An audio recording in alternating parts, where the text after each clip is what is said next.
Dimulai ya.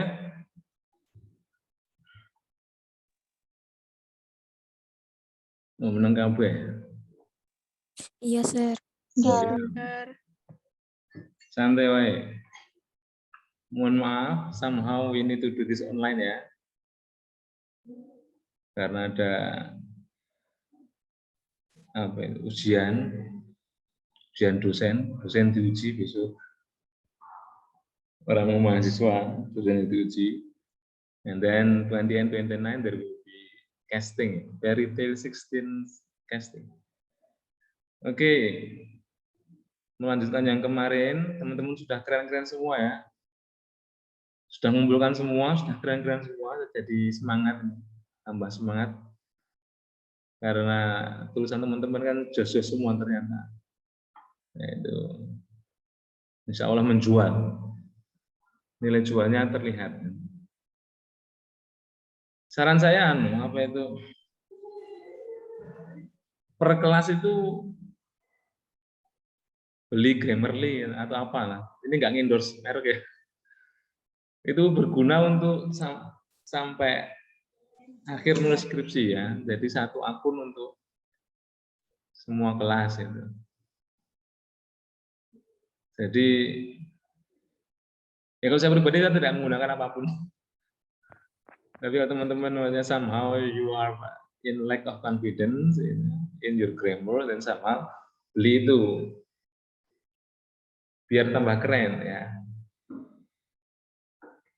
Oke, kita melanjutkan yang kemarin. Hari ini fokus yang atas dulu ya, writing a lead literary review. Minggu depan yang method ya. Hari ini rencananya mau dua-duanya, tapi somehow perhaps nanti ada burden-nya, ada beban dari teman-teman ya, satu dulu. Sebelumnya izinkan saya iklan dulu. Iklan kan nonton drama nanti malam di TBCT. 2 drama ya, drama visual dan drama absurd. Drama visualnya berjudul Harris and Brunhild and Odyssey. Loh, ada Odyssey. Baca Odyssey semua ini. To Winter and Warm. Menceritakan tentang dampak punya istri 2 dalam mitologi Nordik ya, Valkyrie. Silakan. Dan drama kedua yaitu tentang adab buruk ketika bertoilet. Nah, itu drama absurd. Silahkan nonton. Tiket 20.000. Open gate jam 6, close gate jam 7. Senin-Senin biar fresh nonton drama ya. Itu. Bisa hubungi Tentakel. Di sini ada anggota Tentakel lah. Nanti bisa menghubungi. Terus seperti yang kemarin, slide ini ditulis berdasarkan pengalaman menulis. Jadi sharing pengalaman aja. Mudah-mudahan apa yang saya alami, teman-teman juga mengalami yang baik-baik saja. Hal menulis. Yuk kita mulai. Hal-hal umum dulu. Hal-hal umum. Itu ada yang mendengung. Sekar. Dibisukan, sekar itu. Rasa ya. Nah. Nomor satu, 800 sampai 1000 katanya. Kalau kemarin introduction maksimal 1300, ini maksimal 1000 kata. Bisa 3 sampai 4 paragraf. Terus seperti yang somehow I said last week ya. Types of phenomenon will determine almost everything on your article ya, even on your literature review. Jadi fenomena, tipe fenomena akan menentukan semuanya, hampir semuanya ya, cara menulisnya. Jadi kemarin yang object based phenomenon itu nanti menggunakan filosofi payung. Nanti akan tentukan dulu mana payungnya dan mana yang dipayungi. Gitu. Teknisnya seperti apa nanti kita bahas. Terus yang berbasis topik itu pakai filosofi chain ya, rantai. Rantai itu ada link, ada hook. Tentukan dulu linknya, tentukan dulu hooknya. Terus ketika kita literature review itu sebenarnya tidak hanya mereview tapi review ya, melihat ulang. Melihat ulang itu berarti membuka kemungkinan apakah teori-teori yang disajikan itu mampu dipertautkan, terutama yang terkait dengan fenomena topik yang kemarin sudah dibahas. You are trying to connect two theories or more, ya, which somehow illogically unrelated, but you can prove that they are related. Itu review. Jadi seperti kita semuanya bermuhasabah, merenung itu. Itu review. Mereview hidup kita, melihat ulang. Ini sudah umur 20. Ini mau mendekati quarter life crisis. Hidup saya ini mau diapain? Apa yang salah? Apa yang baik? Apa yang dipertautkan? Itu review, melihat ulang. Jadi setiap warga sebenarnya mereview diri kita sendiri. Tapi kebanyakan malah seringnya mereview kehidupan orang lain. Sehingga muncullah gosip, muncullah gibah, muncullah infotainment. Nah, mereka-mereka itu mereview orang lain, melihat ulang mana yang bisa digosipkan, mana yang bisa digosipkan, mana yang bisa digosok, biar kelihatan kinclong dan menjual. Sama seperti kita membaca buku, menelaah sebuah teori, kita melihat ulang,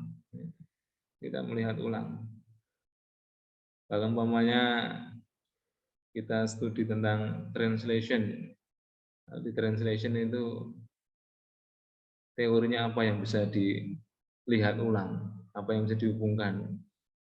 Oh, ada teori Skopos bahwa terjemahan itu yang penting tujuannya. Kalau penting tujuannya, yang penting berarti kan semua masuk, kelokalan masuk, adaptasi masuk.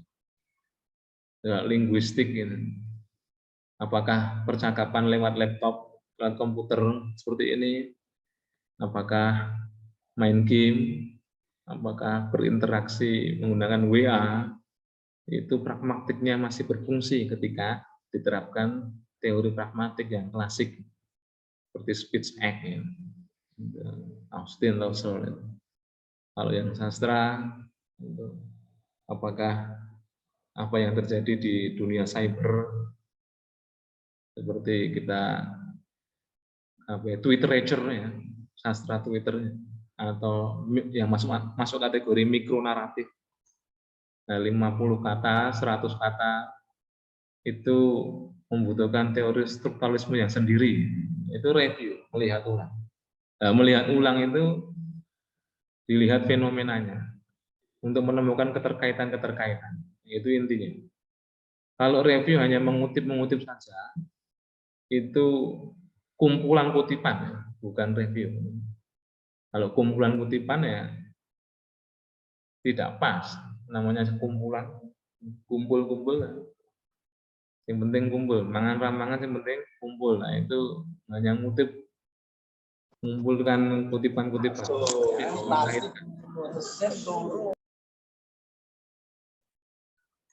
Nah kemarin sudah kita renungkan, dan akhirnya dari 16 kelompok ada 3 yang fenomenanya berbasis objek, 13 topik. Ini menarik. Jadi kalau berbasis objek itu kan a single theory is sufficient enough ya to hit the mark of the object and the phenomenon it carries. Jadi kalau objek satu teori kemarin kan sudah cukup ya. Dari teori yang lain itu teori yang dipayungi. Nah itu konsepnya apa nanti, gimana aplikasinya nanti kita bahas. Dengan topik ini menarik. Jadi ada 13 topik itu menandakan teman-teman itu sumber datanya banyak, sehingga mencoba untuk mempertautkan data-data yang ada di antara sumber data yang banyak itu dan teori-teori yang secara logika tidak nyambung. Nah, ini menarik. Jadi kalau bukan kok apa itu mengecilkan yang objek tidak. Jadi, salah satu indikator bahwa sebuah penelitian itu terhindar dari Euroboric research. Penelitian Euroboric itu penelitian yang wih terus ya, mau ganti objek gitu.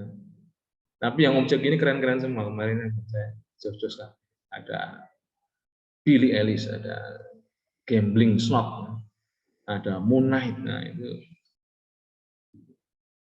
menarik tuh dibahas ini. Itu, nah kita yang pertama dulu, yaitu artikel yang dimulai dari fenomena berbasis objek.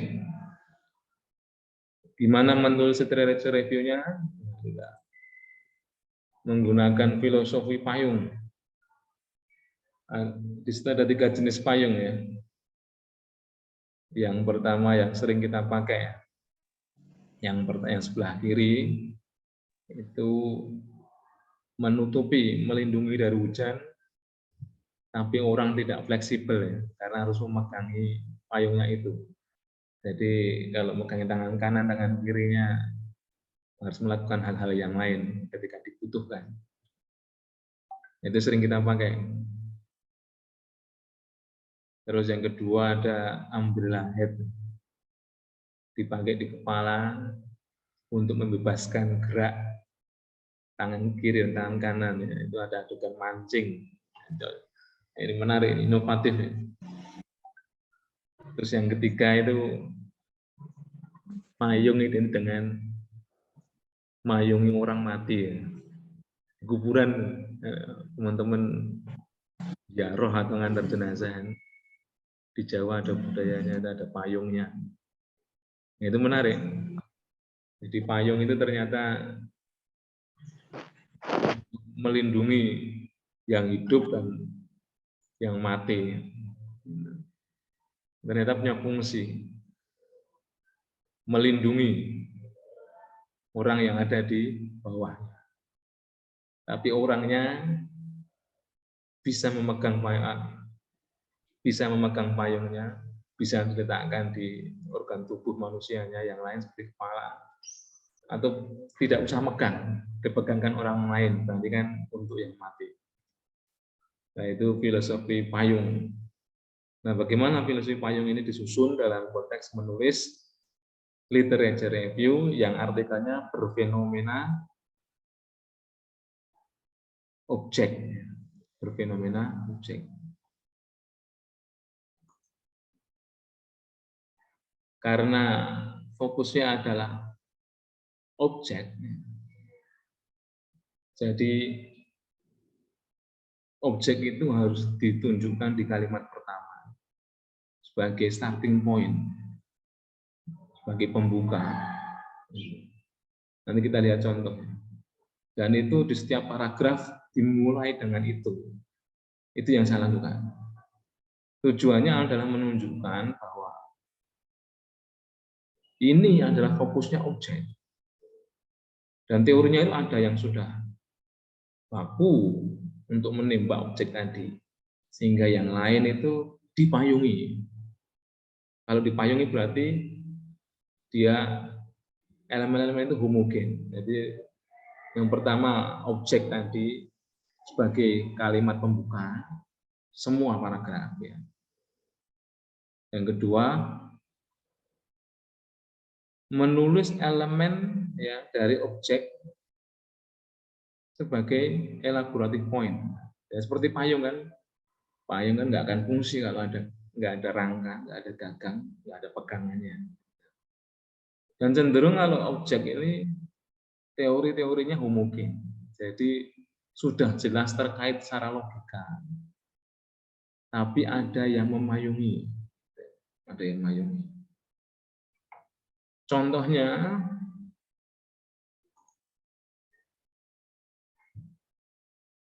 di situ membahas tentang children picture book, ya, translation, terjemahan sastra anak, terjemahan buku gambar anak. Karena judulnya itu terkait dengan picture books, objeknya itu picture books. Nah, objeknya itu diwujudkan dengan dimunculkan di kalimat pertama. Four elements of picture books. Ada written text, naratif perspektif, layout, image. Terus disebutkan teorinya. Letei 2003. Dan itu akan diulang-ulang terus. Penyebutan picture books itu diulang-ulang terus di paragraf 1, 2, dan 3. Terus setelah itu, ini berarti menandakan bahwa memang umbrella-nya itu adalah picture books, atau lebih tepatnya elements of picture books, elemen-elemen buku gambar khusus anak, itu fokusnya sana. Tapi dimulai dari buku gambar. Elemen-elemennya apa? Di umbrella itu apa? Apa yang dipayungi? Oh, proaerik decoding, kemarin sudah disinggung bahwa menulis untuk karya sastra anak itu, baik itu tulisan atau terjemahannya, itu sebisa mungkin menggunakan kata-kata konkret yang punya visual. Oh, kalau harus pakai kata-kata konkret, ketika nanti nerjemahkan mungkin akan ada kata-kata atau ekspresi yang diamplifikasi, dilebihkan. Seperti kemarin ketika harus membicarakan masalah evil. Evil itu kan kata yang abstrak. Dan ketika harus menjelaskan konsep evil tadi, mungkin ada proses amplifikasi. Oh, mungkin amplifikasi itu tidak hanya kata-kata, tapi visual juga. Nah, itu kan proaerik decoding, amplification, visual amplification. Itu semua adalah elemen dari picture books.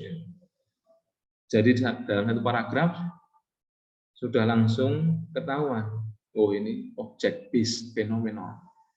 Karena objeknya itu ternyata punya elemen-elemen yang mengkonstruksi, membangun objek tadi di paragraf di halaman di kalimat pertama.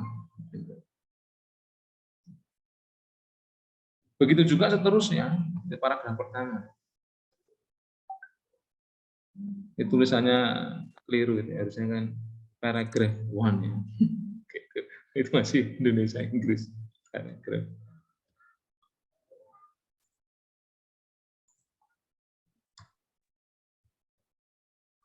Dilihat di paragraf kedua juga sama. Picture books lagi. Since picture books have counterpoint from these four elements. Picture books ya, tadi yang di awal itu fokusnya ke elemen picture books. Apa aja. Terus diakhiri dengan kalimat dalam konteks penerjemahan. Kalimat berikutnya, picture books dalam perspektif penerjemahan. Masih sama. Masih sama. Di kalimat pertama, fokusnya adalah picture books elements. Perbedaannya adalah, ini yang atas tadi belum detail translation, pada judulnya ada translation, di paragraf kedua mulai elemen picture books itu umbrellanya, yang dipayungi di umbrella itu yang terkait dengan translation. Oh, ada pergeseran, shift, ada pergeseran. Ketika diterjemahkan mungkin bergeser, nah, budayanya berbeda, target readernya beda, mungkin ada aturan-aturan tertentu di target pasar sehingga ada pergeseran. Apalagi fokusnya kan amplification. Jadi mungkin karena diamplifikasi ya, ditambahi kalimatnya atau ada visual yang ditambahi. Biasanya kalau terjemahan sastra anak yang ada gambarnya itu visual tuh enggak berubah kecuali sensor. Yang ditambahi ya teksnya tambahi untuk menjelaskan visual. Oh, ada adaptation, Berarti kan kalau menambah-nambah cenderung mengadaptasi sesuai budaya sasaran. Seperti dulu menerjemahkan, kakak tingkatmu diminta untuk menerjemahkan sastra anak dengan pesan memasukkan unsur Islam. Nah, itu banyak yang diamplifikasi. Banyak melakukan insertion ya. Nanti tokohnya ngomong astagfirullahaladzim gitu. Ketika ada sebuah hal yang membuat dia menyesal gitu. Nah, itu diamplifikasi. Jadi kan berarti diadaptasi untuk membaca anak-anak muslim gitu. Nah, adaptasi itu apa itu? Bisa dilakukan ketika ada special residue, sisa halaman. Halamannya itu tidak ada batasnya. Sehingga ritmenya naratif itu ngeflow-nya baik. Nanti memasukkan unsur-unsur Islam itu tetap harus mempertimbangkan ritme dari narasinya.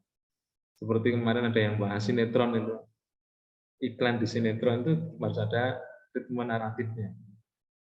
Nanti Mas Al sama Mbak Andin marahan, terus Mbak Andin menyeduh kopi.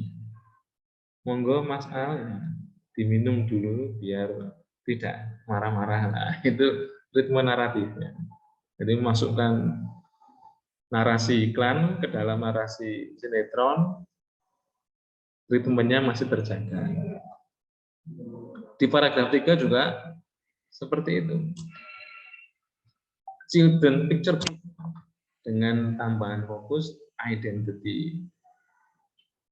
Dan seperti payung kan, lebar, besar dulu, rangkanya mulai mengecil, terus gagalnya, saya pegangannya itu sudah khusus. Nah, di sini sudah khusus, yaitu identity, terus identity itu bisa berubah ketika ada manipulasi, ketika ada amplifikasi sebagai manipulasi, sehingga mempengaruhi karakter. Nah itu, cirinya kan tadi sudah bicarakan, terus-menerus menyebutkan objeknya.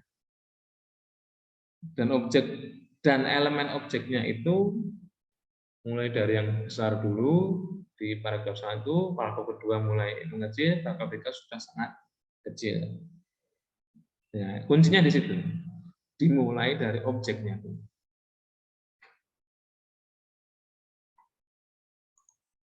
Nah, ini ada 3 kemarin lah. Karena ada 3 kita bahas semuanya. Karena ada 3 ya tampilkan 3-3-nya. Nanti yang 13 itu mohon maaf tidak bisa semuanya. Kalau ada yang ini kelompok Munet ada ya? Hadir ya?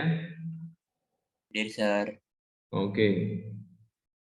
Kira-kira yang ini kelompok Billy Ellis ada? Ada, Sir. Ada? Oh ya. Kelompok Judi Slot? Hadir, Sir. Oh ya. Sudah sehat? Iksan? Alhamdulillah, Sir. Alhamdulillah. Ini sambil penyembuhan gitu atau gimana?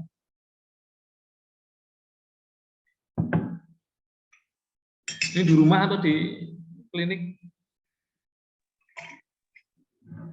Di rumah, Sir. Oh ya, semoga cepat sembuh. Ya coba kalau umpamanya teman-teman bikin kalimat pertama di paragraf pertama, bunyinya apa? Untuk yang Moonlight, Billy Ellis sama Judy Slot. Gimana bunyinya?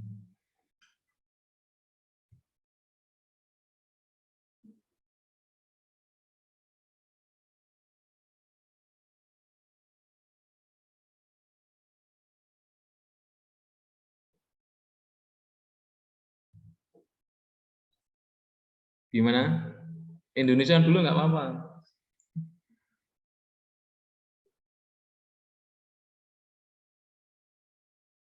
Bunyinya gimana?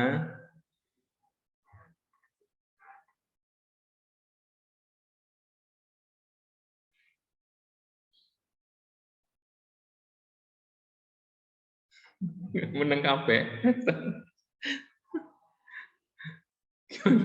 Gimana bunyinya?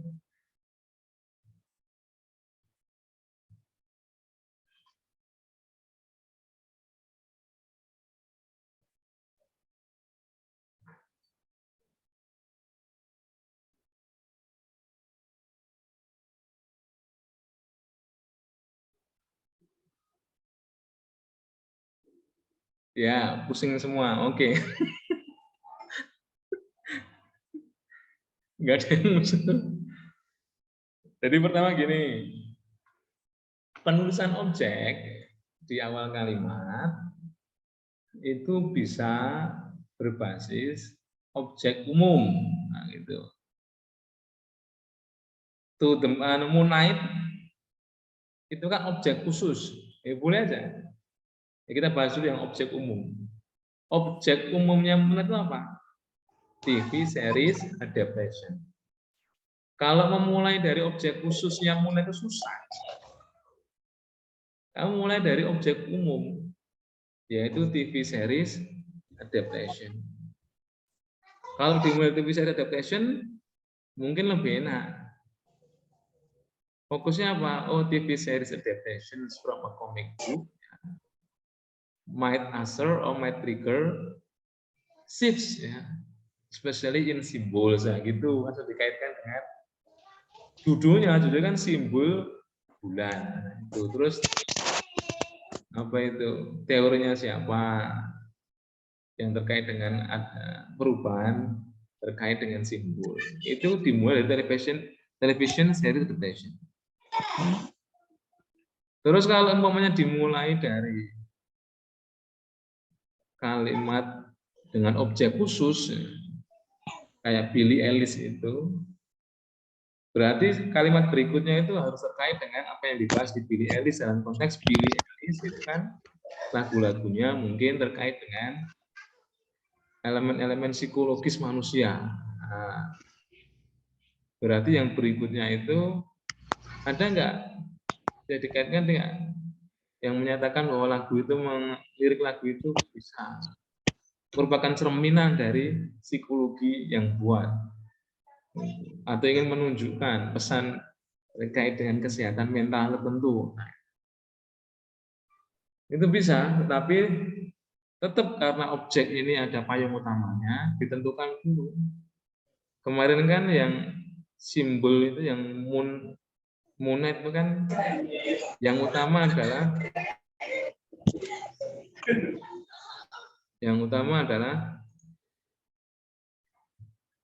itu toh simbol, makna simbol itu. Tapi payungnya yang utama adalah Hajeon. Sama seperti plot slot ini. Apa itu? Gambling slot ini. Ini kan umum ya. Jadi kalau umum ya penyajian iklan itu masuk pada iklan itu orang-orang yang judi itu juga mengiklankan judinya itu. Dan dia punya strategi. Nah, strateginya apa? Sebutin. Itu bisa. Jadi ketika memulai nulis yang kalimat pertama, itu objeknya bisa objek umum dan objek khusus. Memulai objek yang umum itu biasanya lebih mudah ya, karena teorinya biasanya langsung kena.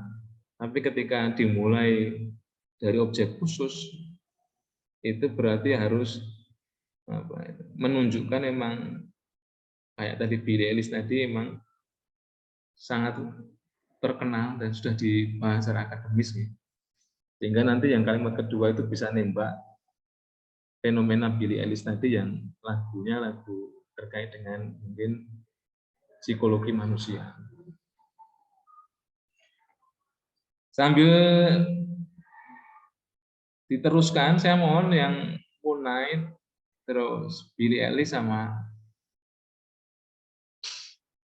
gambling, slot gambling.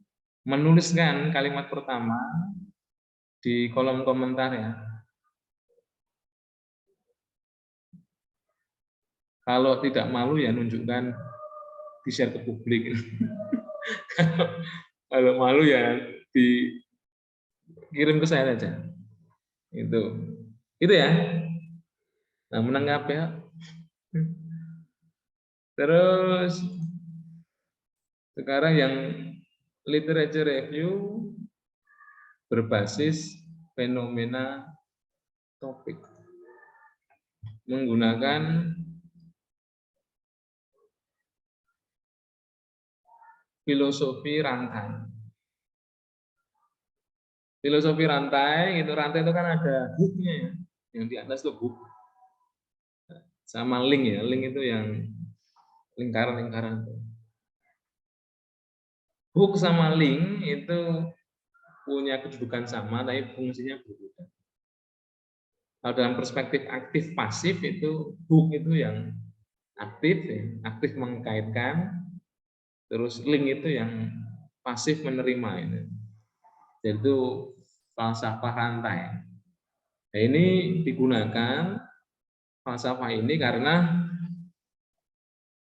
kalau fenomena berbasis topik itu kan seperti yang sudah kita bahas, itu mencoba mempertautkan teori-teori yang seakan-akan tidak nyambung, tapi dibuktikan nyambung. Nah, untuk menyambung-nyambungkan itu harus dicari hook-nya dulu, terus link-nya dulu. Jadi dengan falsafah tadi, dari teori itu yang aktif itu yang mana, yang bisa ditautkan dengan teori yang lain yang bisa menerima. Seperti kalau kita mencari pertemanan, kan ada yang kalau berteman itu sing klik sing di, yang klik itu kan yang hobinya sama, mungkin ideologinya sama, atau yang pengertian sesuai dengan standar masing-masing, atau yang lain. Nah, syarat-syarat itulah yang digunakan sebagai hook untuk mencari mereka-mereka yang masuk kriteria atau kategori klik tadi. Nah, fokusnya adalah menyambung segala hal. Kalau topik itu seperti halnya objek, objek itu karena starting point, di objeknya disebut terus-menerus. Topik itu ya sama, tapi yang diwujudkan dalam kalimat bukan objeknya, tapi topiknya. Karena asumsinya topik itu muncul di rangka objek. Terus cenderungannya adalah teori-teorinya itu berbeda, tapi teman-teman mampu membuktikan bisa nyambung satu dan yang lainnya. Dan cenderung heterogen atau berbeda genus. Tadi kan homogen dan sama genus. Jadi benar berbeda.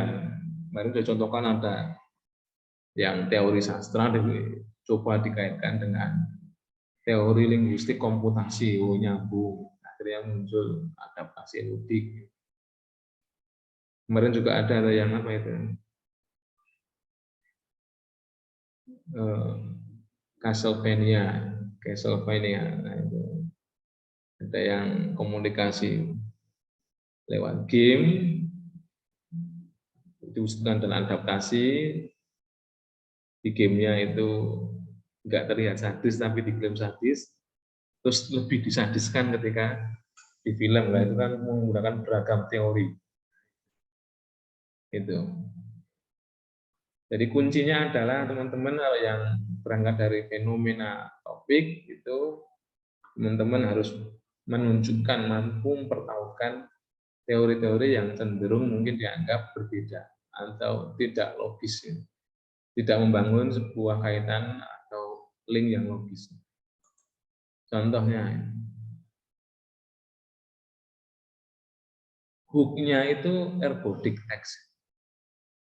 Ini melanjutkan yang kemarin, adaptasi ludik. Jadi ini bahas tentang sastra.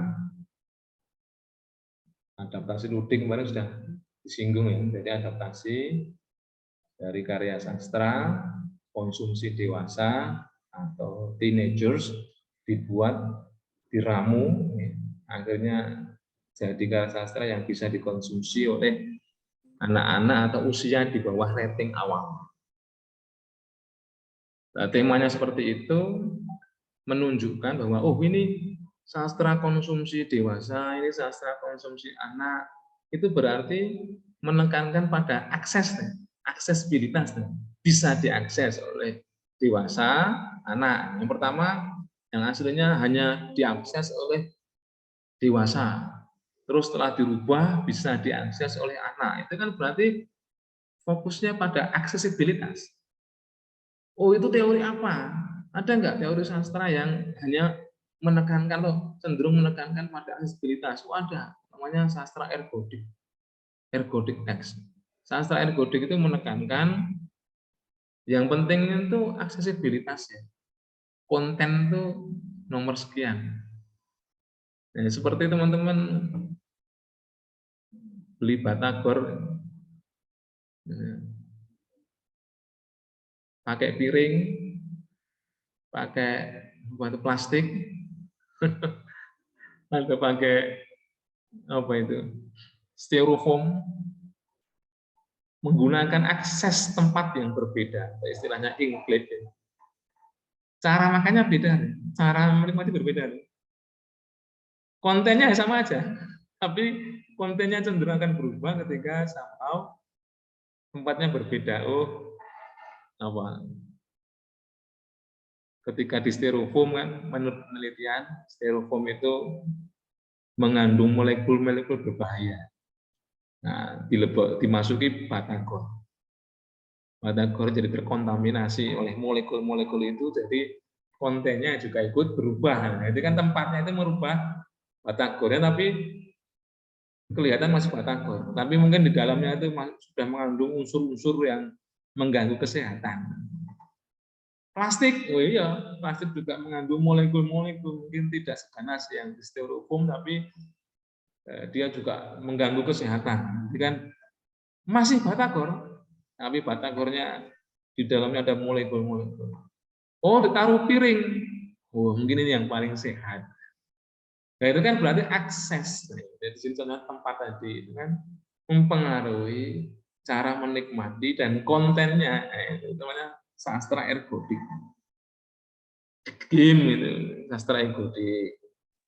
YouTube, semua yang menggunakan internet itu sastra ergodik. Karena kamu klik-klik, kamu punya akses, tidak harus mulai cerita dari awal, dari akhir pun bisa. Terserah, kendali di tangan penonton atau penikmat. Itu akhirnya jadi hook-nya. Jadi hook ini dia harus bisa mengkaitkan dengan yang lain. Oh, tadi fokusnya aksesibilitas, dirubah dari dewasa ke anak. Berarti gayanya berubah, kayak tadi batagor. Batagor ada yang diadai piring, plastik, ada yang piring, plastik, ada yang styrofoam. Stylenya berbeda. Style dari tempatnya dan style makanmu beda. Style pakai piring ya jodohnya sendok. Style pakai batagor plastik ya sunduk, di apa itu pakai kayak chopstick gitu, sunduk gitu, atau langsung diglegek, dipeleret terus mau dimakan. Styrofoam ya, mungkin biasanya apa itu sendoknya jadi satu sendok plastik lah, itu kan stylenya berbeda. Oh, berarti butuh teori yang transstylization. Oh, nah ini berarti ergodik sama perubahan gaya transstylization ini terkait. Dan stylenya ini menerima, jadi dia linknya, dia pasif menerima, dihook oleh ergodiknya. Ergodik fokusnya aksesibilitas, jika dirubah berarti gayanya berubah. Yang fokus teori yang bahas perubahan gaya apa? Oh, transstylization masuk. Nah, itu memang the hook sama the link.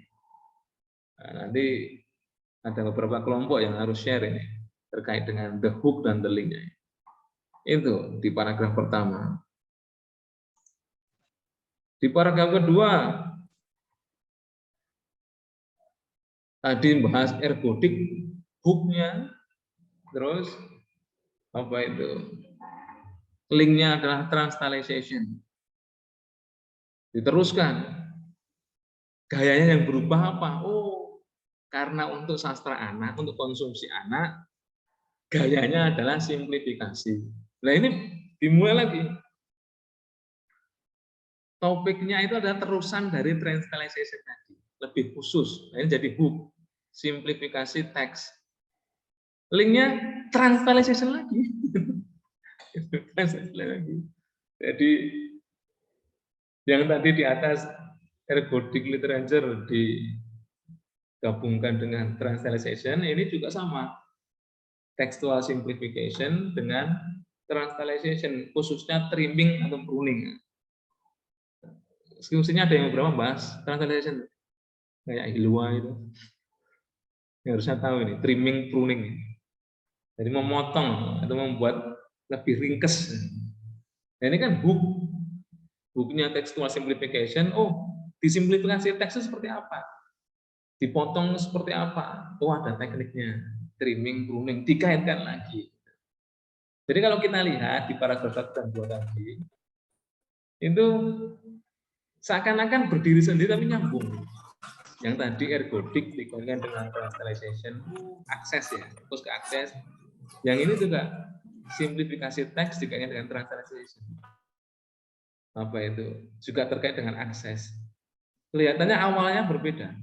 Tadi ergodic, textual simplification, tapi paragraf 1 dan 2 terkait dengan fokusnya ke akses. Sastra yang memfokuskan ke aksesibilitas. Ya. Konten itu ikut aksesnya itu. Kalau yang tadi, kalau yang objek itu saya sarankan paragrafnya 3 aja. Tapi kalau yang topik itu mungkin 4 ya, tapi kalau tidak bisa ya 3. Karena yang biasanya ditautkan itu banyak, ya. Jadi butuh space lebih untuk berekspresi. Paragraf 3, trimming pruning itu maksud apa? Oh, elaborative modification. Memodifikasi teks secara elaboratif biar anak-anak itu paham. Dengan jalan apa? Oh, ada itu explicitcation, mengeksplisitasi, membuat jelas ekspresi. Ada lagi nanti fonetic decoding. Oh, kalau untuk anak-anak berarti karena harus jelas nanti muncul verbosity. Maksudnya apa? Menggunakan kata-kata yang terlalu jelas sehingga memenuhi tempat, dan kadang-kadang membuat yang baca itu malah nggak fokus. Terus younger audience as homo ludens. Jadi pembaca anak itu makhluk bermain, dia fokusnya membaca itu bermain, sehingga ketika sebuah karya sastra itu dimodifikasi untuk anak-anak, unsur bermainnya itu harus tetap ada. Salah satu unsur bermain itu adalah adanya kata krisis. Kata krisis itu membuat sebuah ekspresi itu salah, kalau berkaitan dengan play function atau fungsi bermain itu untuk hiburan. Ya, salah satunya mungkin plesetan itu masuk, atau lucu-lucuan kayak apa? Old MacDonald had a farm. Iya. Nah, iya itu bisa dimasukkan ke plesetan tadi. Nah, itu terkait bukunya itu. Oh, karena yang paragraf ketiga berarti modification, mungkin yang paragraf keempat juga elaboratif modification, bukunya linknya ada rangkuman summarization text ya, atau penyederhanaan teks tapi dalam konteks meringkasnya, peringkasan teks yang memberi pengaruh pada pergeseran karakter. Otomatis kan namanya nonton Attack on Titan, jadi Attack on Titan junior high school itu kan sebenarnya tidak untuk anak-anak tapi dikesankan untuk anak-anak. Kalau jelas itu kan Disney Babies itu kan untuk 3 tahun. Isinya kan pesan-pesan moral, ceritanya diringkas, mudah dipahami sesuai dengan target sasaran. Otomatis merubah karakternya. Itu. Kayak di Warner Bros itu apa? Bugs Bunny kan yang jahil itu, bagaimana kejahilannya itu kalau diadaptasi untuk anak itu masih ada unsur pendidikannya. Terus dikaitkan dengan paratextuality. Parateks itu berarti kan menempatkan sastra sebagai derajat kedua. Jadi memfungsikannya adalah kalau teman-teman ke toko-toko gitu, karena beli buku kan, itu kan lihat summary-nya, lihat harganya, itu namanya parateks. Nah, itu dikaitkan semua. Nah, seperti saya lagi yang berbasis fenomena topik itu tetap ya mencari yang bisa jadi pengait itu apa, yang bisa dikaitkan itu apa.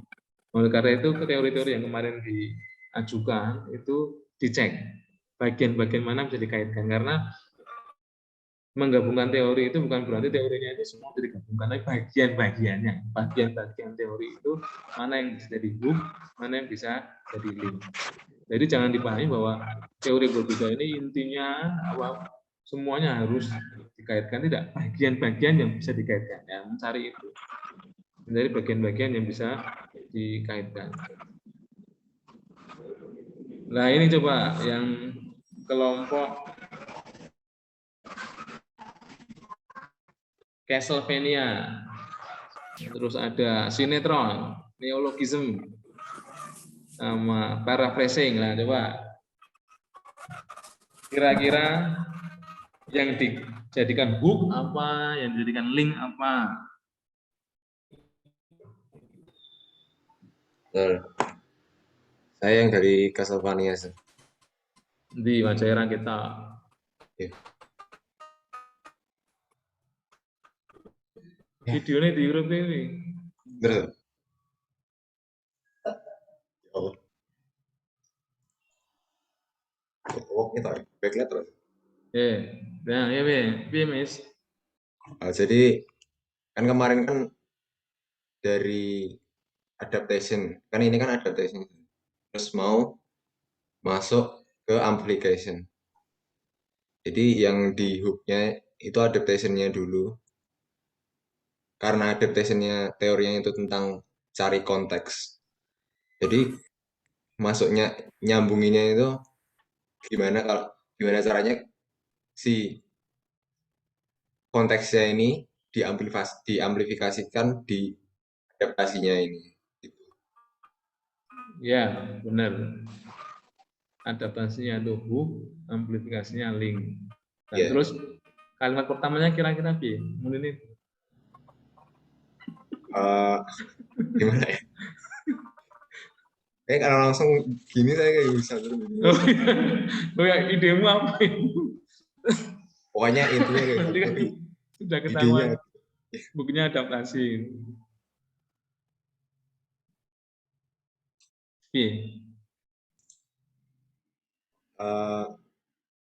gimana ya? Langsung nggak bisa loh. Oh ya, itu sudah benar. Jadi nanti kalau bikin 3 atau 4 paragraf itu patokannya adalah hook-nya itu adaptation, amplification-nya sebagai link. Nah, itu harus diulang-ulang terus. Gitu. Kenapa kok saya encourage somehow kalau topik itu 4 paragraf itu paragraf pertama, kedua, kalau itu biasanya berlaku kalau teorinya itu ada apa itu keterkaitan yang banyak gitu. Jadi menggunakan 4 teori namanya. Jadi ada 2 teori nyambung, taruh 1 2, 2 teori 3 4 ya. 1 2 3 4 saling nyambung gitu. Ya 3 juga nggak apa-apa, 3 juga. Yang penting 1000 kata. 800 sampai 1000 kata. Gitu. Yuk berikutnya sinetron.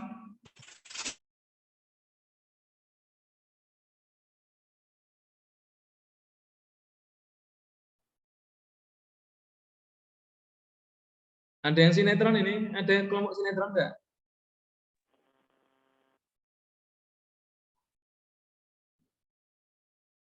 Enggak ada yang hadir? Wah, ini sinetron ini.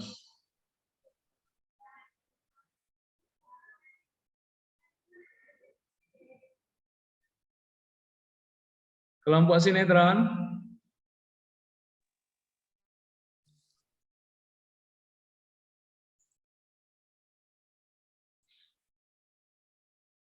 Enggak ada.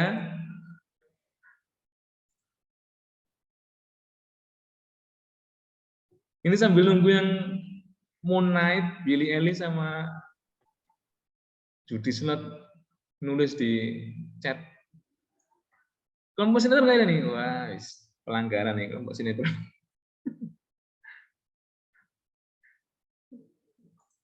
Nggak ada tuh. Kelompoknya Lina nggak ada nih. Ada, Sir. Eh? Ada, Sir.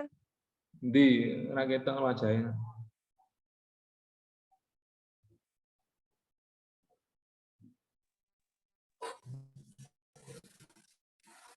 Mana? Ya, coba jelaskan. Apa hooknya? Linknya apa? Wes eno iki ngene wae, kate kowe kabeh wae, sing nonton Mas jiji. Ngecek teko ora.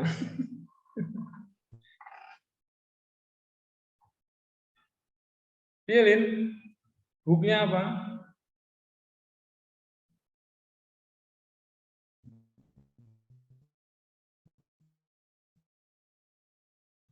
Malah patene.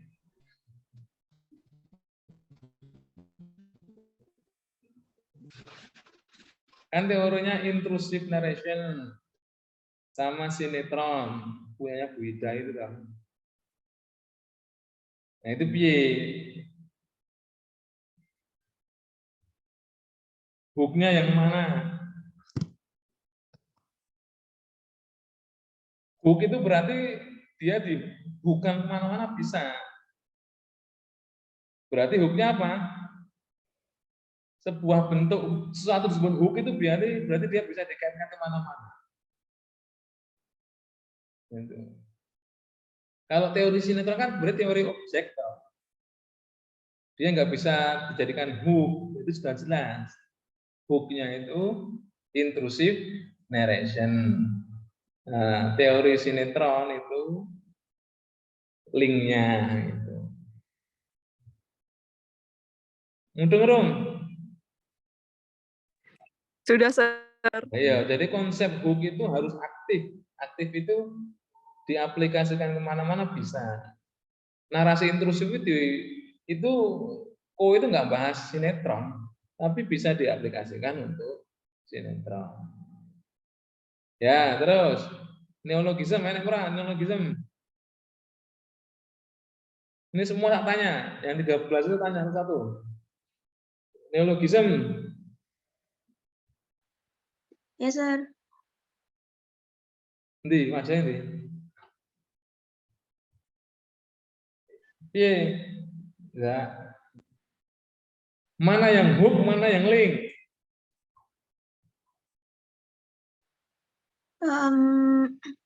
Hooknya neologism, Sir. Teorinya Hooknya apa neologism. aja? Sebutin dulu teorinya apa? Ada neologism, terus cyber pragmatics, Terus? sama Twitter, tentang Twitter. Kan teorinya ada internet linguistik, cyber pragmatik, sama neologisme dong. Iya, Sir. Kalau kita bicara hook, kita bicara sesuatu yang bisa untuk dikaitkan kemana-mana. Kowe nganggo hook kan iso ditarik ke rantai ya iso. Tinggo balang wong ya iso. Gue narik motor ya bisa, hook lho, narik motor ya bisa. Nah berarti dari 3 teori tadi itu ya digunakan untuk bisa mengkaitkan apa? Yo internet linguistik kuwi, internet linguistik bisa ngaitke cyber pragmatik, bisa ngaitke neologis. Gitu ya, Za. Oke, Sir. Berarti hooknya yang internet linguistik, terus chain-nya tadi ada cyber pragmatic sama neologism ya, Sir? Gitu. Oke, Sir. Thank you. Ya, tapi dalam pengungkapannya itu ketika menulis kalimat pertama itu tidak harus dalam konteks apa itu secara formal banget tuh. Internet linguistik adalah apa? Langsung dibuka. Makanya when we talk about neologism in internet, it's inseparable from cyber pragmatics and internet linguistics. especially about language change ya, itu bisa. Jadi ketika menulis kalimat pertama itu teman-teman yang topik itu bisa mungkin kalimat pertama itu sudah menunjukkan hook dan link teorinya itu. Jadi kalimat pertama sudah menunjukkan, terus baru dibahas. Terus apa lagi? Paraphrasing. Kelompok paraphrasing. Hadir, Sir. Oh ya, Mardin. Iya, Din. Yang jadi hooknya itu teori ini, Sir, apa? Song Translation by Dinda Gorley, terus Ya. nanti dilingkan ke naratif unity, teorinya Chrisman John. Ya, ya, Jos. Kira-kira kalimatnya piye, Din? Biar kalimat pertama itu bisa menunjukkan song itu jadi hook untuk narrative unity. Ayo, sebagai penggemar Mungkin Taylor Swift kan langsung. Mungkin nanti di ini apa dijelasin bagaimana strong translation itu bisa apa ada kemungkinan buat mengubah naratif unity dari sebuah, ini kan kita ngambilnya cerita Disney animated series, maka nanti dijelasin kalau apa strong translation itu ada peluang untuk merubah narativity unity dari si seriesnya tersebut. Oke. Kurang lebih begitu, Sir. Ya, ya. Ya, Jos. Giveaways, adultification.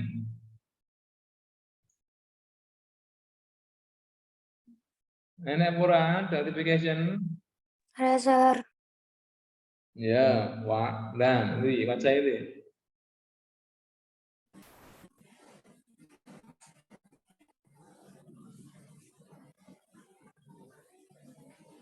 Mana?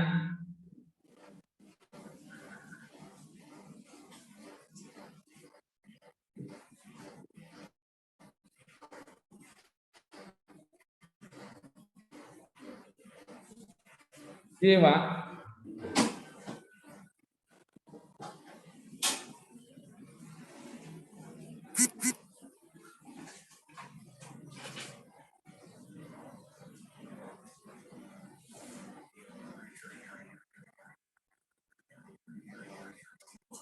Hilwa. Kalau nggak salah, hook-nya nanti adaptation, terus Kamera rasa. sinyalnya jelek, Sir. Sinyalnya lagi jelek. Iya. Kalau nggak salah, hook-nya itu nanti adaptation, terus link-nya adultification. Iya, iya. Iya, boleh nih. Hook-nya nanti adaptation, terus hook-nya adaptation, terus link-nya nanti adultification. Ya. Gitu nggak sih? Ya, benar. Karena itu sudah jelas kamu punya 3 komponen ya, identification, unification, sama sexual objectification. Nah, itu enak disusun. Di 3 paragraf bisa. Adaptation, paragraf pertama adaptation ke identification, yang kedua identification, yang ketiga sexual objectification. Nah, itu enak, itu judulnya sudah tertata. Berikutnya, oh ini sudah. Joker, kalau punya Joker, siapa yang mewakili? Area mana area ini?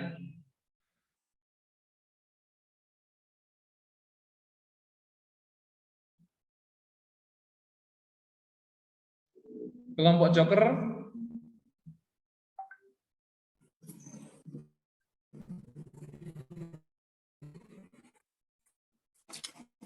Enggak ada. Yang mewakili?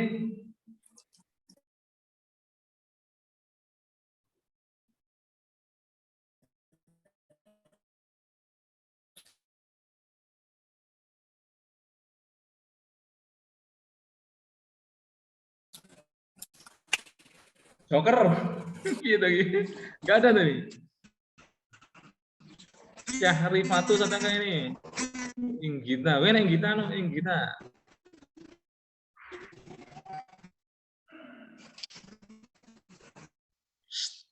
Joker piye iki Joker? Tenang wae.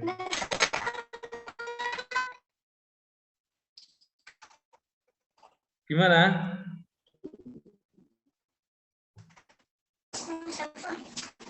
Oh, diem saja piye gimana wis.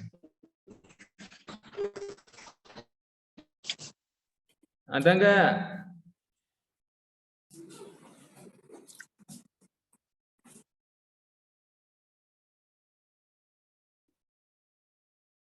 Ya, dilewati dulu. Wah, wis. Engko diketik ning chat. Hook-nya apa? Link-nya apa? Feminine death. Ada enggak? Feminine death? Ada, Sir. Ya, piye? Kameranya, Fajar.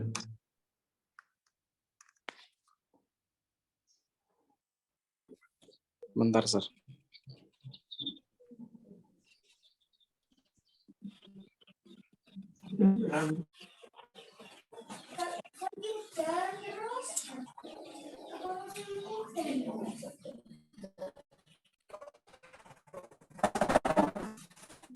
Apa?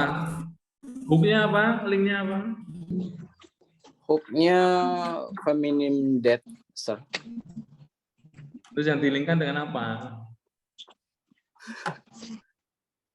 Kalau linknya sacrificing sama extremity itu bisa, Sir. Teorinya kan ini toh. Ah, Iya. Lah teorinya yang sekom ini piye?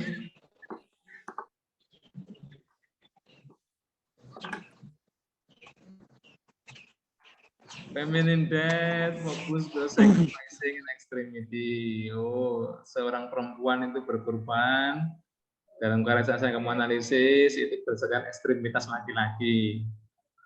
Baik, itu boleh lah, hooknya itu bagus. Terus linknya apa?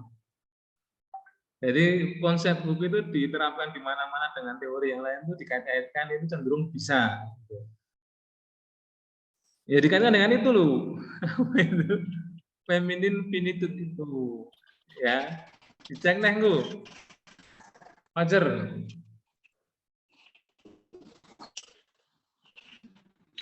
Gitu, paham belum? belum paham, Sir. Dibaca belum itu yang sekom itu? Tekom udah baca, Sir. Yang banyak yang apa? Salah satunya contohnya misalkan bang toward death gitu. Poin-poinnya sub ini itu, Sir. Terus Iya. dwelling. Nah, itu tuh menjadi linknya, Sir. Atau gimana? Itu bisa. Sebenarnya kalau membicarakan masalah hook sama link itu tidak ada yang baku. Yang menjadi perhatian adalah ketika kamu menulis itu ingin fokusnya seperti apa dalam konteks menjelaskan topik. Sekom itu kan di jurnal khusus kematian. Jadi melihatnya kan sudah khusus sekali dalam konteks setiap kematian itu punya makna. Kalau kamu pakai sekom itu sebagai hooknya itu kamu menyatakan bahwa setiap kematian punya makna. Berarti linknya adalah salah satu maknanya adalah ketika perempuan yang mati, ya itu bisa. Atau dibalik juga boleh aja. Tapi ketika dibalik berarti kan fokus kematian itu ya, punya makna. Dan makna itu makna seperti apa secara filosofis? Kayak kemarin apa? The Little Match The Little Match Girl itu mati karena ekstremitas bapaknya yang meminta anaknya bekerja, cari duit, bahkan di saat musim dingin akhirnya membeku. Nah itu kalau hooknya itu sekom itu berarti kan kamu menjelaskannya dalam konteks itu kematiannya punya makna karena kematiannya itu ternyata dengan senyuman sebelum mati terbayang suatu yang indah, bagaimana keluarga yang samawa dalam konteks keluarga yang ideal seperti apa. Nah, karena yang terkait dengan kematian yang terkait dengan feminine death itu dikaitkan langsung dengan oh ekstremitasnya adalah bapaknya yang laki-laki itu, muncul kematian yang berbasis atau kematian yang punya makna sebagai sebuah pengorbanan. Nah itu kalau hook sama hooknya sekom, linknya front pen. Karena menentukan hook sama link nanti itu juga menentukan pas nulis di findings. Gitu. Coba nanti ditulis dulu. Kalimat pertamanya itu menunjukkan hubungan antara feminine death dan makna kematian dalam konteks feminine finitude. Itu ya Fajar. Ada Oke, pertanyaan? Kamu mau tanya apa? Gimana, Sir? Mau bertanya tuh mau? Kayaknya mau bertanya. Kalau ada yang bertanya silahkan loh, diinterupsi aja. Nggak ada sesi pertanyaan, semua dari awal sampai akhir bertanya. Sesi pertanyaannya itu. Nggak ada sesi pertanyaan khusus, ya. Kamu mau interupsi boleh. Gitu, lanjut. Cokengnya, piye?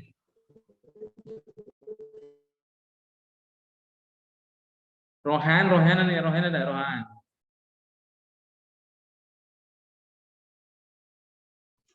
Ada, Sir. Ya, piye?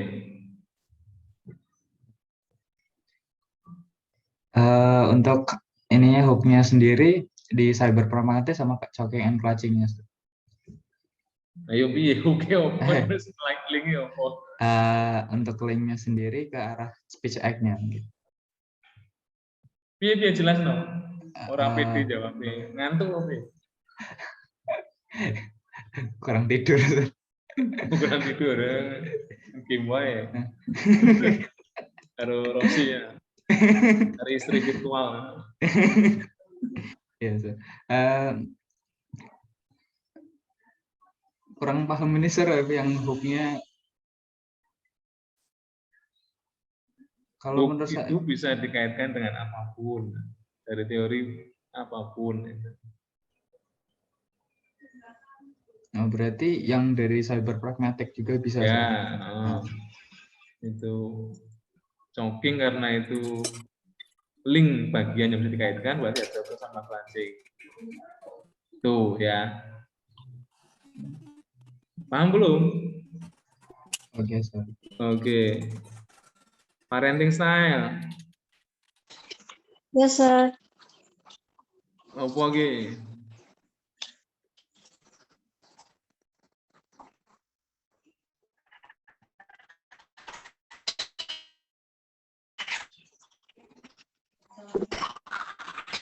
Siapa yang mau Maaf, ngomong? Sir. Ati? Maaf, Sir, nggak bisa on cam. Ya. Diterangkan aja. Iya.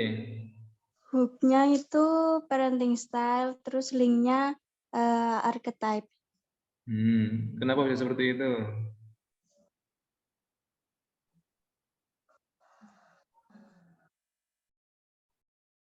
Kenapa bisa seperti itu, Ati?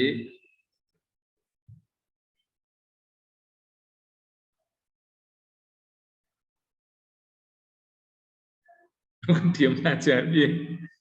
Parenting style dan archetype itu punya kriteria. Terus kamu coba mencocokkan bahwa gaya parenting itu ternyata bisa terefleksikan lewat archetype. Nah itu kok parenting style-nya jadi hook-nya kok bisa seperti itu, kenapa? Oh, parenting style yang authoritarian, ciri-cirinya selalu memerintah, ingin menang sendiri, jangan harus tunduk, yang bikin peraturan nggak tunduk nggak apa-apa. Oh, ketika dicocokkan sama ciri-ciri archetype, ketemu itu ciri-ciri archetype mungkin sovereign, ya. Archetype penguasa. Nah, yang seperti itu, asumsinya kan archetype bisa muncul dimanapun toh. Nah, berarti hook-nya itu, link-nya parenting style. Gitu ya, Ti? Yes, sir. Ya.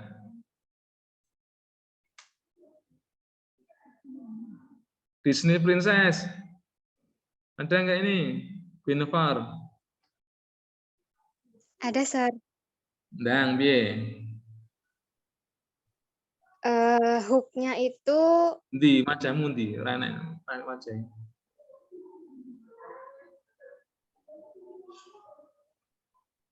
Sebentar, Sir. Piye?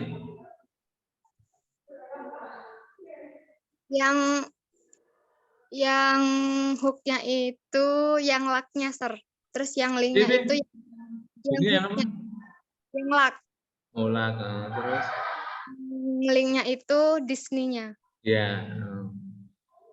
Karena luck itu somehow dia bagian yang L1, L2 itu dari kaitkan dengan apapun, nah itu jadi hooknya. Ya, benar. Terus prosopopeia. Mungkin udah diganti ya. Ini apa nih? Aladin ya. Aladin. Sama apa nih? Encanto, Sir. Oh iya dia, Encanto. Encanto. Oh iya. Sihir-sihir gue ya, Encanto. Iya, Gi. Sebelumnya maaf ya, Sir, belum bisa on cam. Nah, 200 apa ya? Iya. Jadi untuk hook-nya Ada. sendiri Hmm. anthropomorphism-nya, Sir. Lalu untuk link-nya prosopopeia-nya. Kok bisa ngono piye? Dikarenakan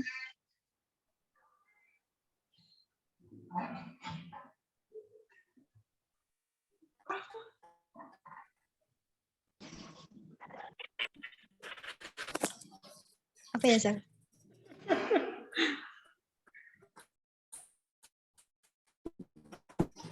Prosopopeia itu adalah apa nih? Hubungan antara objek dengan penciptanya, Sir. Atau yang detail ngono kuwi iso multitafsir. Prosopopeia adalah ingin mengekspresikan sesuatu tapi lewat objek yang lain. Yen basa Jawane isin, maksudnya apa itu? Ngomong mengenai kayak ngelamar ada Jawa kan pindah silaturahim kaping kali ini gandeng pun runtang-runtung dangu. Nah itu kan dia ngomongkan kan bukan yang melamar tapi ada yang diminta itu. Nah itu bisa masuk itu prosopia. Nah prosopia itu bisa banyak hal, objeknya bisa banyak, bisa itu benda mati, bisa orang gitu. Kayak kamu WA-an sama temenmu itu, namanya di grup itu ingin menasihati seseorang, kamu menggunakan nasihat yang kesannya untuk orang umum, nah itu juga masuk. Jadi orang antropomorfik ini objek kita, jadi prosopianya itu yang hook, antropomorfiknya itu yang apa, link. Gitu Wulan. Baik, Sir. Terima kasih. Animal Farm.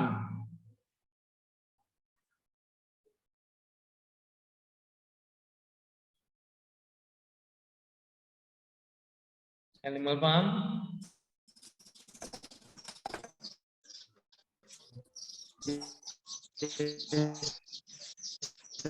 Irwan ada pula Irwan ini.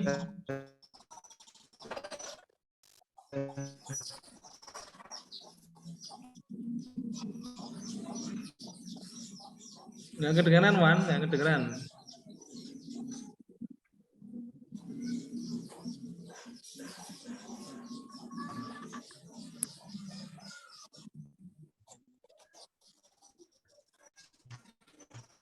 Sir. Maaf. Nggak kedengeran nih. Saya mau klarifikasi tadi Animal Farm fenomenanya objek. Oh ya, skleru. Mau klarifikasi saya tadi Animal Farm fenomenanya itu. Karena aku bingung ini topik. Ya wes, lanjut. Objek ya ditulis di chat box objek ya. Sir mau tanya boleh? Sopo yang tega ki? Faidah. Faidah, Sir. Kelompok apa? Di Majairah kita rambut. Oh, saya apa? Apa saya? Oh, yang saya kan udah saya storyin tadi ya, Sir, itu. Apa? Saya udah chat Oh iya, dengan privat. B. Nah, itu bagaimana, Sir?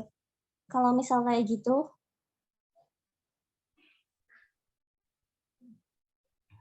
Ya itu bisa. Si apa itu? Karena Billie Eilish ada ya. makna lagu dari perspektif umum. Ya, itu pakai teorinya gitu.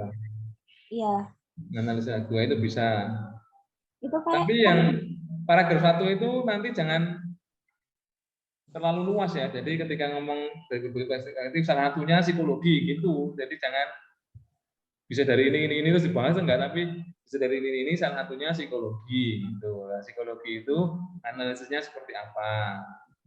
Paragraf 2 itu jangan bagaimana lirik diklasifikasi, langsung psikologinya itu. Oh, psikologi itu jadi objek lagu liriknya itu bisa digunakan sebagai apa? Target tembak untuk analisis psikologinya. Salah satunya dengan Penbaker. Penbaker itu apa analisisnya? Oh, dianalisis present tense, past tense, gunanya apa gitu. Kalau kemarin kamu susah memahami itu, kamu fokus ke present tense sama past tense juga boleh. Present tense, past tense. Nah, dicari itu tanya present tense, past tense sudah mewakili. Yang susah lah, yang susah.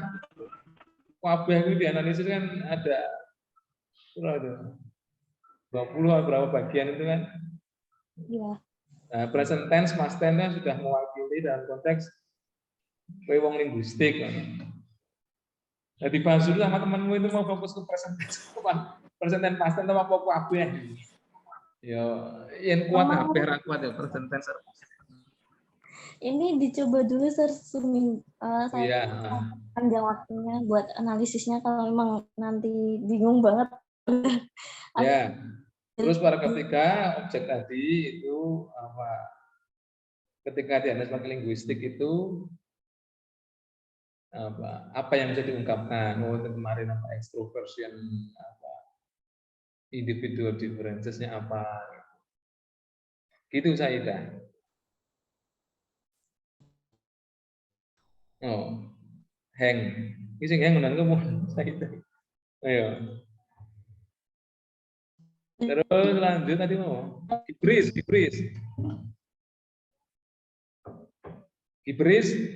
Ya, Sir.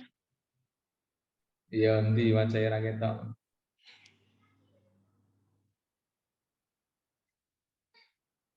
Wajah yen.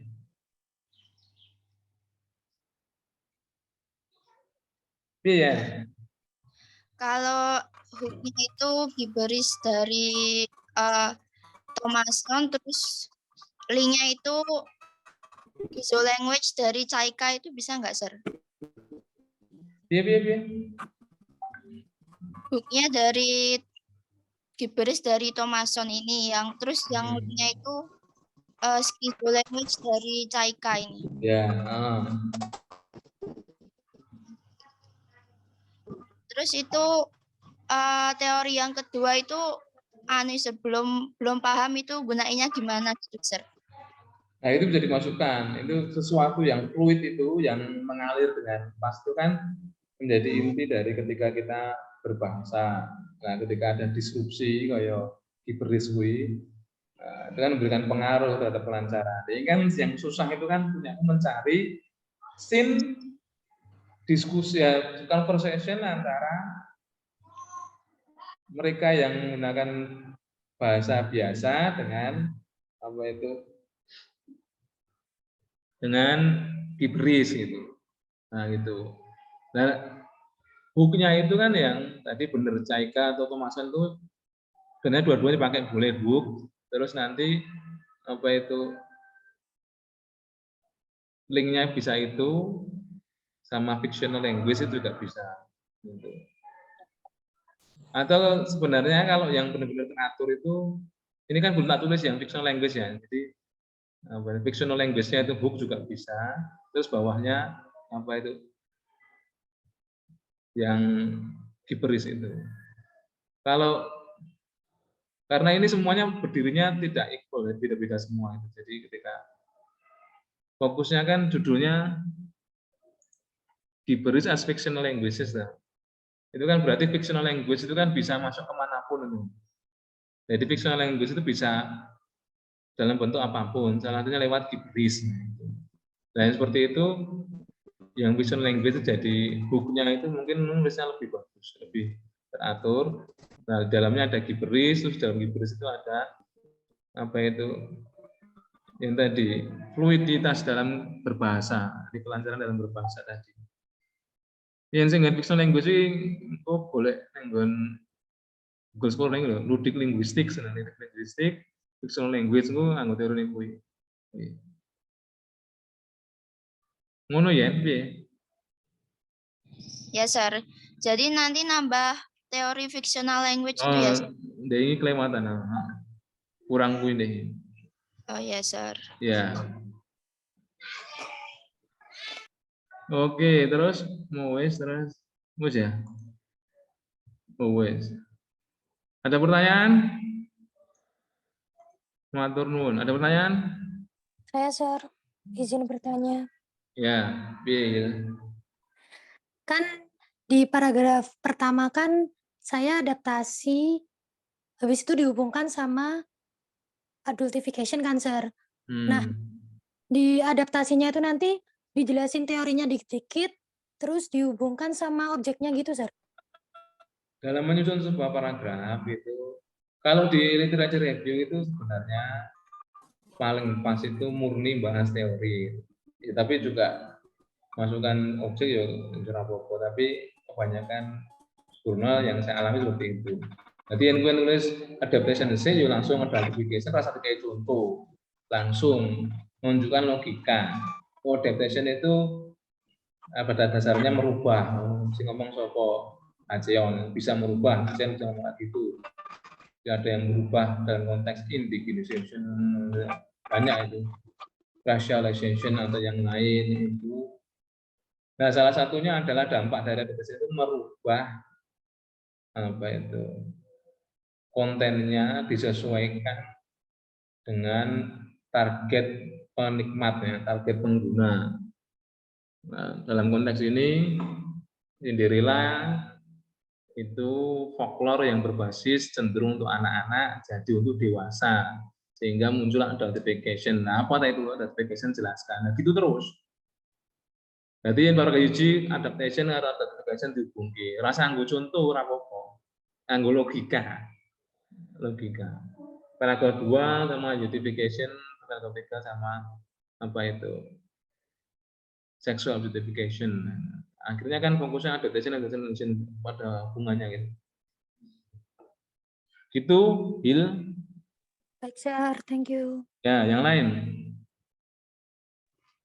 Izin nanya, Sir. Ya. Saya dari Animal Farm dan mau nanya itu untuk skema. Wajah. Ya. Nggak on cam dulu, Sir. Tidak bisa on cam. Gangguan loh. Ya wes nah apa? Oke. Kan di Animal Farm itu kan kita kan bahasannya ada 3 kan, Sir. Ada human equine-nya, terus kita ngebahas yang kuda perempuannya yang pakai teori Mareytut itu, terus ada space colonization. Nah, untuk literary review ini, kita nembak pertamanya itu apakah, ini bacaan saya, nanti mungkin bisa dikoreksi. Berarti nembaknya pertama ke human equine-nya, terus baru habis itu pakai, kan objek ya, objek ke human equine, terus habis itu ke Mareytut, baru ke space colonization-nya atau gimana, Sir? Ya, benar. Jadi payungnya itu human equine itu, di dalamnya itu salah satu, kan bahas dulu, human equine itu ada relationship hierarki itu. Jadi ada yang memandang sebagai kuda itu. Nah, itu disinggung masalah in wong wedok, in jaran wedok, kuwi maritutnya seperti apa, padha wae karo menungso, jadi perempuan diskriminasi, nah itu. Terus nah terakhir tadi diskriminasi itu tadi, human equality tadi itu terpengaruh oleh yang namanya yaitu psychic space colonization, jadi penjajahan terhadap space psikologis ini, karena burn kandang itu memberikan efek psikologis berupa tunduk dan patuh terhadap yang punya burn. Nah itu 3 paragraf sudah insya Allah mewakili ya. Yes, bener tadi. Berarti nanti untuk literary review-nya itu hanya memaparkan teori atau ada kayak analisis sederhana atau secara general gitu, Sir? Sangat disarankan tidak ada contoh. Jadi teori. Nah, karena orientasi nulisnya kan orientasi barat. Contoh itu muncul di paragraf, di introduction dan finding. Oh, okay. Berarti ini hanya memaparkan teorinya, semua dipaparkan ulang. Kayak paragraf ketiga intro kemarin, dijabarin lagi. Oh, oke. Okay. Jadi itu show off logika, jadi menunjukkan. Gitu ya. Oke, berikutnya siapa? Makasih, Sir. Ya, Elsa. Saya izin bertanya, Sir. Oh ya, Dimas. Yang saya dari Monak itu, Sir, yang sudah saya kirim di kolom komentar itu, Sir. Oh ya, mana coba? Television series adaptation is one of the adaptation area which stated by H1 2006. Nah, habis itu baru dijelasin adaptation itu gimana, Sir? Ya, bisa. Dan itu. Terus, boleh. Terus habis itu dilanjutin gimana ya, Sir? Marvel dulu atau langsung dispesifikan ke Monek-nya, Sir? Sebenarnya mau bahas umum secara apa itu adaptasi kan itu lebih bagus. Jadi TV series adaptation ada satu adaptasi. Dampak dari adaptasi adalah apa? Perubahan. Apa yang berubah? Simbol itu. Kok simbol kok berubah? Itu. Seperti apa simbol itu bisa berubah?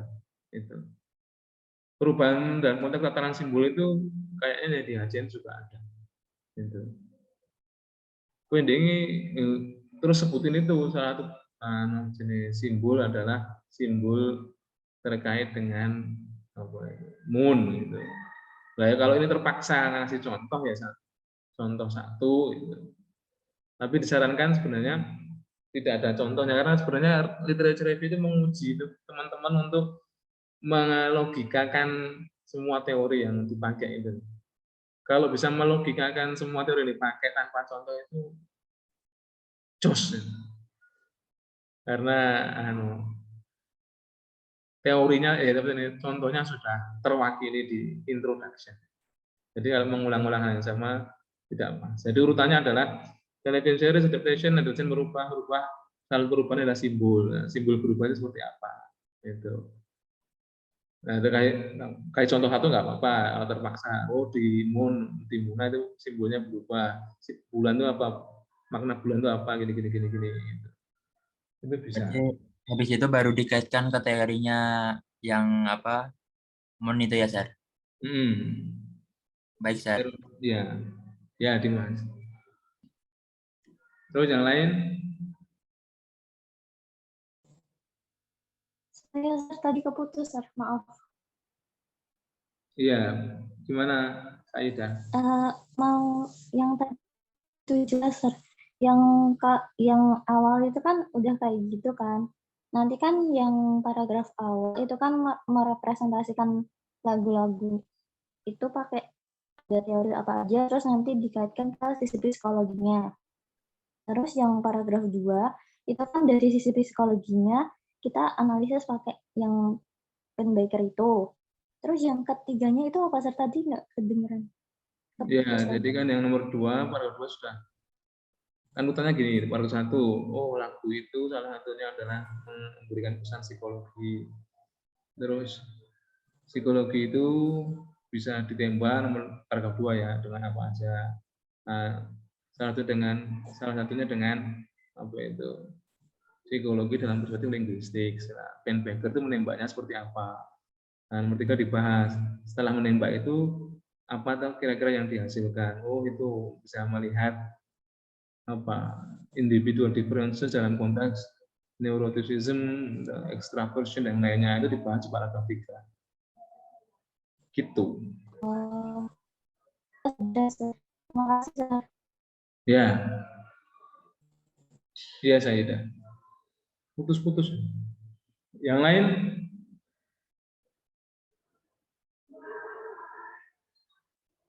Ada pertanyaan lagi?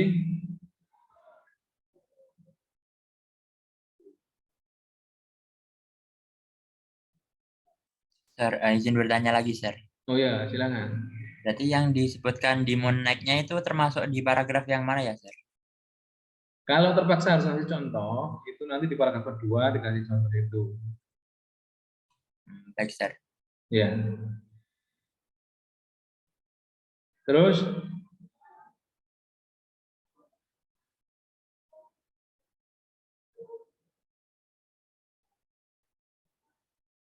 ada yang lain? Saya mau nanya, Sir. Siapa ini? Wanda, Sir. Oh, Fajar apa? Tadi, Sir. Misalkan ngambil hook-nya itu dari feminine death, kemudian link-nya dari feminine finitude atau keterbatasan feminim gitu, Sir. Atau mengungkapkan dari sekomnya nanti pas di finding itu diungkapin lagi tentang makna-makna kematian menurut sekom itu gimana, Sir? Berarti kayak di bagian literatur review itu dijelasin sedikit tentang poin-poin yang ada di sekom itu ya, atau gimana, Sir?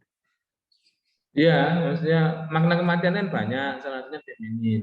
Nah, tapi di findings itu untuk saat kamu membahas extremity sama sacrificing, itu otomatis sudah membahas itu sekom itu. Kan sacrificing sama extremity, feminine death itu bagian dari yang dibahas oleh disinggung oleh sekom itu.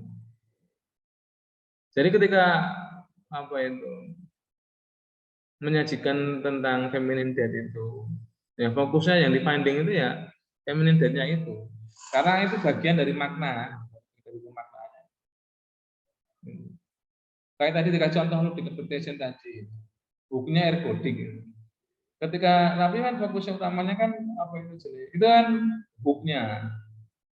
Yang dibahas adalah tipe-tipe pengadaptasian ludik ya, langsung ke translation-nya ergodiknya otomatis sudah masuk. Seperti rantai itu loh. Rantai itu kan apa itu? Tidak perlu diperkenalkan ini rantai asalkan ada linknya saling terkait kan berarti dia rantai. Itu.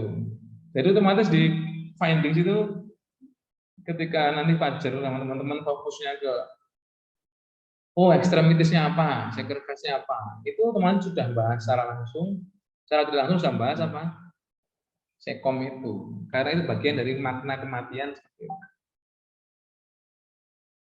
Gitu. Oke, Sir. Iya, Fajar. Kalau masih bingung, WA. Iya, Sir. Ya. Yang lain? Animal Farm, last question, Sir. Tidak les juga nggak apa-apa. Oke. Kan Animal Farm kan object based phenomenon ya, Sir. Kemudian untuk menghindari, kan tadi dibilang nggak boleh ngasih contoh, maksudnya baiknya tidak diberi contoh. Nah, iya. Terus bagaimana caranya memberikan literary review tanpa memberikan contoh kalau misalnya objeknya harus disebut, sering disebut? Objeknya kan objek bisa khusus. General. Ketika terpaksa objek khusus seperti Moonlight tadi, ini kan cenderung kadang-kadang tidak bisa terhindar dari ngasih contoh. Ketika kamu objeknya umum, kalau milih, kamu kan bisa objek khusus, tapi kan cenderung khusus ya, Animal Farm. Ya kan, ya tidak bisa terhindar, kalau bisa menghindar ya sudah. Kalau fokus ke objek umum, boxernya itu hanya disebutin, oh ini human equine relationship itu terlihat di Animal Farm, ada boxer dan lainnya. Nah, nyebutin gitu dong, tapi tidak menganalisis itu. Maksudnya tidak menganalisis. Jadi menyebutkan secara umum bahwa kejadian di Animal Farm itu ada manusia dan hewan, yaitu kuda, equine, itu ada hubungan ya, saling mendominasi. Ya, itu ditulis itu kan nyebutin objeknya, tapi nembaknya umum, tidak sampai pada tataran menganalisis itu. Oke. Gitu. Thank you, Sir. Ya. Oh ya, Sir. Ya. Nanti record Yeah. Zoom-nya dibagikan nggak, Sir? Apa? Record Zoom-nya dibagikan nggak, Sir? Oh ya, ini direkam nanti di-share di YouTube, insya Allah. Oke, makasih, Sir. KMC ada. Hakam tuh yang kita hakam barang. Ya, yang lain.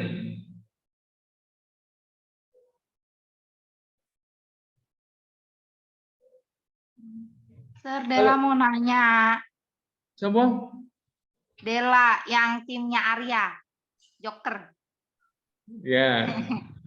Itu yang Dela kirim udah bener belum, Sir? Dela ragu sih sebenarnya, tapi mau nanya itu.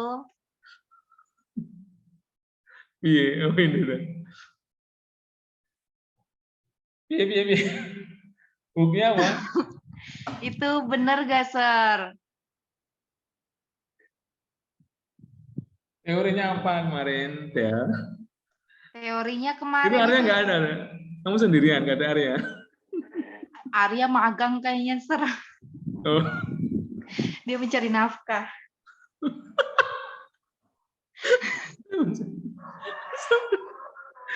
Istilahmu. Sebentar.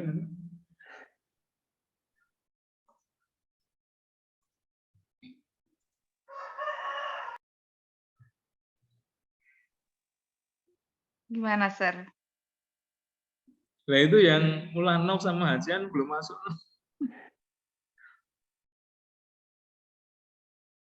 Ulanov sama Nggak Hajian. tahu, Sir. Dia mau duluan kali, Sir. Enggak itu loh, teorinya itu loh. Teori Ulanov sama Hajian ini belum masuk. Oh.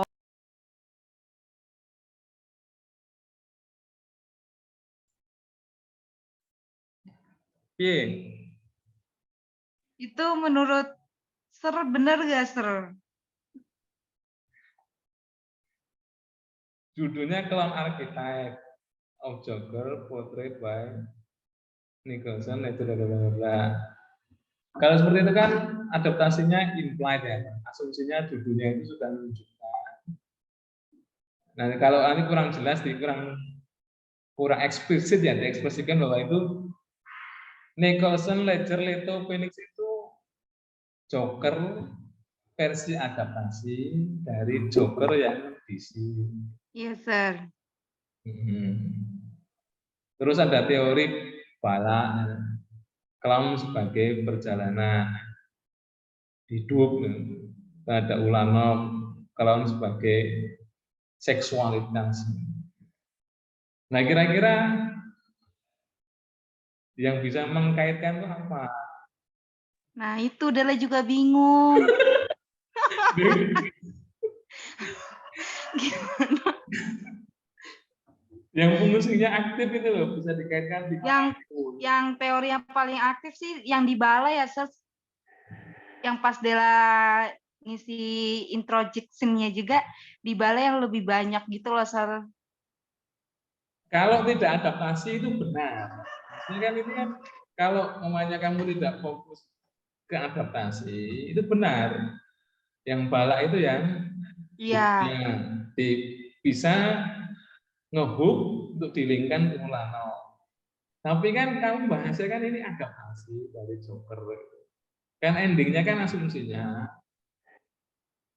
ingin membangun sebuah pemahaman bahwa ketika diadaptasi itu arsitek clown itu bisa berbeda-beda dari Joker yang asli. Kemarin kan dibahas itu kan masuk trickster ya, nggak salah ya, clown yang Iya benar. nah, terus diadaptasi ke Nicholson, Ledger, Leto, Phillips kan jadi beda-beda kan.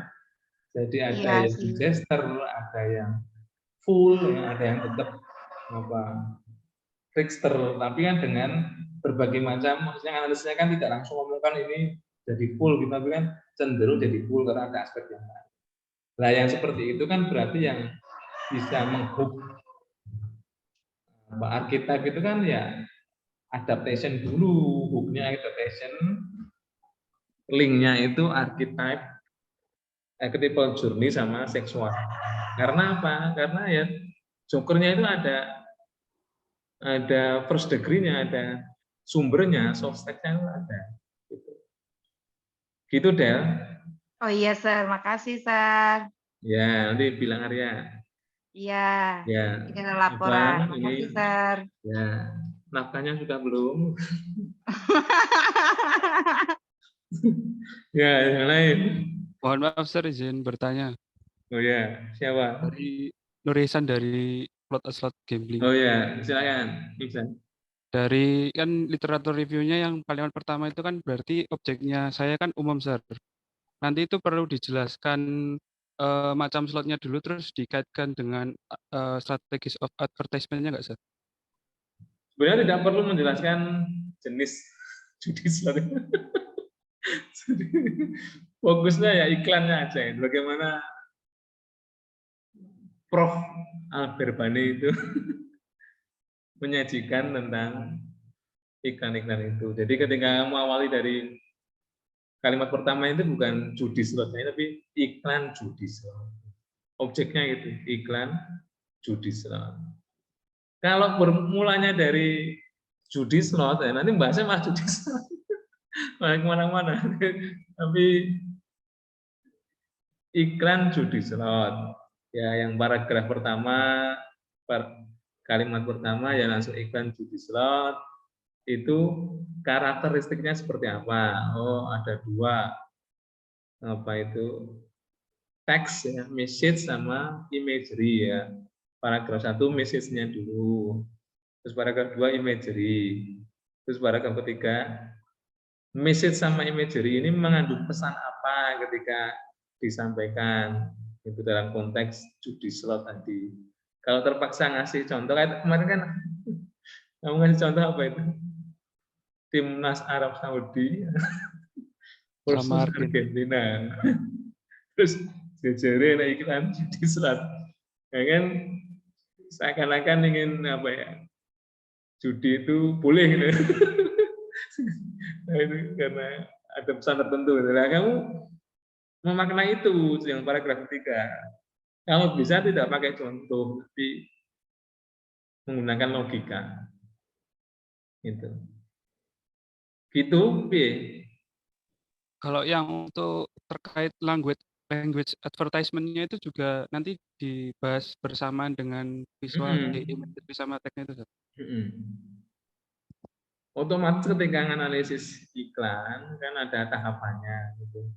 Itu bisa dimasukkan ke setiap paragraf, itu bisa, atau paragraf ketiga tadi. Jadi teks sama visual tadi itu adalah bahasa iklan. Atau kamu bisa mulai dari paragraf 1 itu bahasa iklan itu apa toh? Ada apa itu? Judi slot, iklan judi slot. Iklan judi slot itu punya ciri gini-gini ini, lah itu masuk dalam language. Termasuk pada language advertisement. Sebentar ini suaranya semua. Nah, itu masuk pada language of advertisement yang menekankan penyampaian pesannya itu memadukan teks, ya, visual, audio, dan mungkin operatif. Nah, di judi slot khusus iklan judi dari teori kasinonya, iklan kasinonya Al-Berbani tadi itu ada dua ternyata, hanya message sama imagery. Nah, jelaskan message-nya apa. Mau menjelaskan message di paragraf 2 itu bisa. Terus visual paragraf 3. Jadi kalau paragraf 1 bisa digabungkan dengan language of advertisement-nya Goddard. Gitu, Iksan? Terima kasih, Sir. Ya, yang lain ada nggak? Saya, Sir. Ya, coba. Kan dalam teori Disney itu lebih mengarah ke penjelasan Disney princess-nya sendiri, itu tidak ada periodisasinya. Tapi kan lebih gampang kalau ada periodisasinya. Jadi kira-kira nanti periodisasinya itu masuk ke paragraf yang mana, Sir?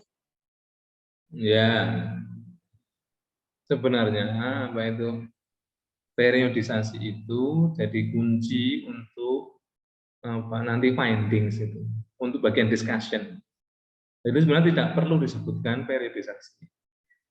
Kan periodisasi itu salah satu bentuk pemaknaan. Oh, Disney di periode mungkin 50 sampai sebelum awal-awal 90 gitu kan cenderung mungkin prinsesnya itu submisif banget ya terhadap laki-laki. Jadi apa-apa harus di kehidupannya ditolong oleh laki-laki. Terus mulai bergeser. Waduh, ya sebentar.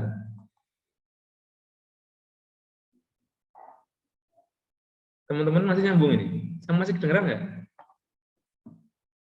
Waduh.